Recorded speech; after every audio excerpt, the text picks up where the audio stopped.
that he had stepped away from his businesses, but countries knew well that staying at his hotels and giving money to him through his real estate company would be helpful to them in exerting influence over the United States. So what more did you find in this report?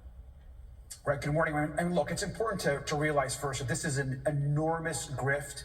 This is a violation of the Constitution. This is about foreign payments and bribes to the president of the U.S. from multiple foreign governments and countries. And I also just want to note, because it's important, what we have in front of us is really just the tip of the iceberg. The nearly $8 million that we're discussing is essentially just not only a 2-year window, it's only from 4 properties owned by Donald Trump. Donald Trump has hundreds of properties and businesses around the world. And so we were very limited in what we could actually look at. We know that the full scope of the hundreds of businesses and the bribes, it's much larger. But James Comer, of course, who chairs our oversight committee, stopped the investigation immediately. So this is very, very concerning. We demand this investigation to continue and to reveal the full scope of this incredible grift.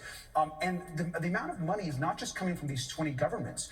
We know that there are other countries that we don't have receipts and records for, like Russia, who have made payments to the Trump Organization. And we need to find out the truth. This has both national security implications, but certainly violations of the Constitution.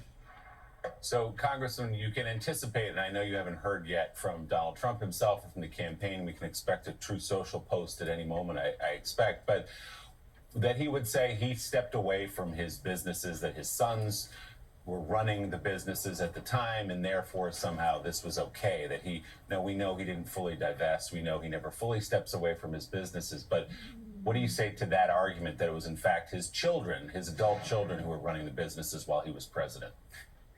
I mean, look, I think first, we remember Donald Trump actually said years ago that he would be the first person to make money off the presidency. I mean, he said that publicly. We should believe Donald Trump whenever he speaks. In addition to that, I think it's really important to note here when Donald Trump talks about the president or the president's family or they're attacking the president, look at Jared Kushner in Saudi Arabia. Jared Kushner, like was mentioned at the top of the show, got a $2 billion investment fund from the Saudi government after leaving the White House. He was the Middle East envoy during the time in the White House.